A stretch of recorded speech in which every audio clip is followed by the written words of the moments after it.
Whenever I start teaching leash skills to a new client, one of the biggest challenges that I come across initially is just how they hold the leash. So the first thing I do when I have a new client is teach them how I hold the leash for safety. Most of my clients, when we start, are putting that leash loop, say that 10 times fast, putting that loop around their wrist and then wrapping the leash repeatedly around their hand.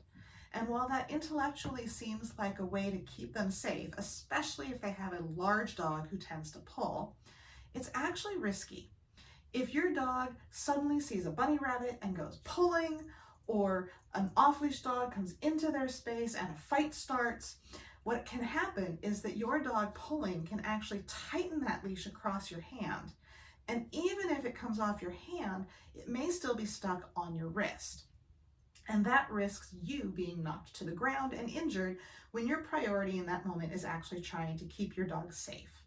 So the first thing I do with new clients is teach them how I hold the leash in order to have control and feel secure while still maintaining my safety if an emergency presents itself. So here's what I do. I take that leash loop, put it around my hand, but keep my thumb out. So you can see right now, it's around my hand, cross my palm, but my thumb is out. Then with my palm up, I take the tail of the leash, I bring it back across my palm, around that index finger so that it's tight up against that deepest knuckle, and then back down my palm and put my fist, close my fist around the whole thing. And now I have a really strong leash lock. And the beautiful thing about that is that if your dog suddenly does pull and there's an emergency, all you have to do is open your hand and the whole thing is gone. So I'm going to show that again. You take the leash loop, put it around your palm and keep your thumb out. Then with your palm up, you take the tail of the leash, bring it across the palm, right? So it's across the palm, around that index finger, keeping it tight up against that deepest knuckle, and back down your palm and make a fist around the whole thing, nice and secure, and in an emergency comes right off.